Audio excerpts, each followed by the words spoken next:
হর হর মহাদেব। ওম নমঃ শিবায়। কেমন আছেন আপনার সবাই? আমি দীপ্তেশ বি মণ্ডল।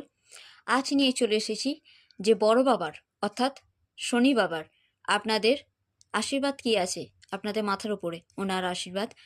চলুন দেখে নেওয়া যাক। প্রথমেই বলি, বড় বাবা কিন্তু সবাই ওনার নামেতে ভয় পেয়ে যায় বা কিছু, কিন্তু এমনটা একদমই না।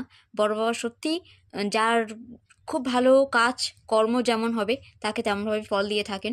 তো ওনার বার্তা আপনাদের জন্য এটাই আসছে যে নিজের ভেতরে কোনো উইকনেস রাখবেন না, একদমই নিজেকে দুর্বল রাখবেন না। নিজের ভেতরের পাওয়ারটাকে চিনুন, নিজের ক্ষমতাকে বুঝুন, আর সেই ক্ষমতা অনুযায়ী কাজ করে যান। তবে হ্যাঁ, কোনো কিছু একাই করব, একাই এগিয়ে যাব এরম ভাববেন না। নিজের কাঁধে বার্ডেন করবেন না কাজকে। কাজকে শেয়ার করুন, শেয়ার করে গ্রুপের মধ্যে কাজ করুন, তাহলে দেখবেন কাজে সাকসেস পাবেন। ভালোবাসার সম্পর্কে একটা মধুরতা আসছে। আর যদি ভালোবাসা আরও বাড়াতে চান তাহলে একসাথে থেকে কোনো লং জার্নিতে যেতে পারেন আপনারা। ধন্যবাদ।